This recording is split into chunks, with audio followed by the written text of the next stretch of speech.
दोस्तों, पूर्वी लद्दाख में लाइन ऑफ एक्चुअल कंट्रोल पर भारत और चीन की सेनाएं आमने सामने हैं। करीब 3 महीने से चले आ रहे इस तनाव के बीच जून में दोनों देशों के सैनिक आपस में भी भिड़ चुके हैं। इसमें भारत के 20 सैनिक शहीद हो गए थे, जबकि चीन के 43 से ज्यादा जवान मारे गए थे। इस घटना के बाद से ही दोनों देशों के बीच तनाव चरम पर है। आलम यह है कि सीमा पर दोनों देशों के जंगी हथियार भी आमने सामने तैनात हो चुके हैं। तनाव को देखते हुए लग रहा है कि ये फिलहाल जल्द खत्म होने वाला नहीं है। सोचिए, अगर इस तनाव के बीच भारत और चीन की सेनाएं ज्वाइंट मिलिट्री एक्सरसाइज करेंगी तो वो माहौल कैसा होगा। सही मायनों में तो ये किसी युद्ध से कम नहीं होगा। और अगर इस मिलिट्री एक्सरसाइज में पाकिस्तान भी शामिल हो जाए तो इस एक्सरसाइज में क्या कुछ हो सकता है, ये आप खुद ही समझ सकते हैं।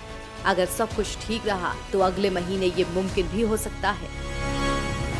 रूस में अगले महीने ज्वाइंट मिलिट्री एक्सरसाइज। भारत, चीन, पाकिस्तान सहित 18 देश इनवाइटेड। दोस्तों, चीन और भारत के बीच चल रही तनातनी के बीच अगले महीने दोनों देश रूस में ज्वाइंट मिलिट्री एक्सरसाइज करते दिखाई दे सकते हैं। दरअसल रूस की तरफ से मिलिट्री एक्सरसाइज में शामिल होने का इनवाइट आया है। रूस में अगले महीने ट्राई सर्विसेज एक्सरसाइज होनी है, जिनमें भारत शामिल होगा। भारत के साथ ही इसमें पाकिस्तान और चीन को भी इनवाइट किया गया है। ये तीनों देश शंघाई कॉरपोरेशन ऑर्गेनाइजेशन यानी SCO के सदस्य हैं। इसमें शामिल सभी 8 देशों के अलावा कई दूसरे देशों को भी आमंत्रित किया गया है। बताया जा रहा है कि इस ज्वाइंट मिलिट्री एक्सरसाइज में 18 देश शामिल होंगे और सब मिलकर अपनी सेनाओं का जौहर दिखाएंगे। इस मिलिट्री एक्सरसाइज में रूस के अलावा ईरान, इजिप्ट, तुर्की और सीरिया के अलावा मध्य पूर्व के कई दूसरे देश भी शामिल होंगे। भारत की तरफ से मिलिट्री एक्सरसाइज में तीनों सेनाओं के कुल 178 सैनिक हिस्सा लेंगे। इसमें थल सेना के 140 और एयरफोर्स और नेवी के 38 सैनिक शामिल हैं। इसमें सहयोगी देशों के साथ मिलकर दुश्मन से युद्ध का अभ्यास किया जाएगा। लेकिन भारत के साथ समस्या ये है कि इस एक्सरसाइज में उसके 2 दुश्मन भी हिस्सा ले रहे हैं। ऐसे में इस एक्सरसाइज का माहौल देखने लायक होगा, वो भी तब जब भारत के 2 धुर विरोधी उसके सामने होंगे।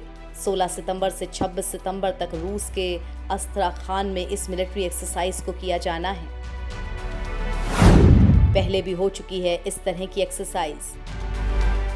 भारत और चीन के बीच साल 2007 से joint military exercise hand in hand का हर साल आयोजन किया जाता है। हैंड इन हैंड को एक साल भारत में और दूसरे साल चीन में आयोजित किया जाता है। वहीं भारत और पाकिस्तान के सैनिक पहली बार 2018 में रूस में हुई ज्वाइंट मिलिट्री एक्सरसाइज में एक साथ शामिल हुए थे। इसका आयोजन SCO ने किया था। SCO 8 देशों का संगठन है, जिसमें भारत और पाकिस्तान 2017 में फुल मेंबर बने हैं। SCO में चीन, रूस, कजाकिस्तान, किर्गिस्तान, तजाकिस्तान और उज्बेकिस्तान शामिल हैं। कोरोना की वजह से अब तक द्विपक्षीय और बहुपक्षीय मिलिट्री एक्सरसाइज नहीं हो पा रही थी, लेकिन अब अगले महीने इनके होने की पूरी संभावना है। ज्वाइंट मिलिट्री एक्सरसाइज में दिखेगा तनातनी का असर।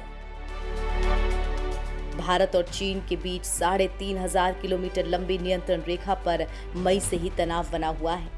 इस तनाव का असर इस मिलिट्री एक्सरसाइज पर भी दिख सकता है, क्योंकि चीन के साथ पाकिस्तान भी इसमें हिस्सा लेगा और दोनों ही देशों के साथ भारत का तनाव चल रहा है। ऐसे में भारतीय सैनिकों पर बेहतर प्रदर्शन करने का दबाव भी होगा। इसके साथ ही भारत अपने टैंकों समेत बाकी हथियारों की ताकत भी चीन और पाकिस्तान को दिखा सकता है। चीन की इसी कोशिश में रहेगा कि एक्सरसाइज में बेहतरीन प्रदर्शन कर भारत के जवानों पर मानसिक दबाव बनाया जा सके। लेकिन चीन की इस मंशा में वो कामयाब नहीं हो पाएगा, क्योंकि एक्सरसाइज में भारत जिन हथियारों या फिर टैंकों का इस्तेमाल करेगा, उनका युद्ध में वो कई बार इस्तेमाल कर चुका है। लेकिन चीन के हथियार अभी तक केवल युद्ध अभ्यास में ही इस्तेमाल हुए हैं। ऐसे में उनकी काबिलियत पर सवाल उठना लाजमी है। फिर भी अगले महीने होने वाली इस एक्सरसाइज के लिए भारत ने तो हामी भर दी है और जाहिर है चीन और पाकिस्तान भी इसमें शामिल होना चाहेंगे।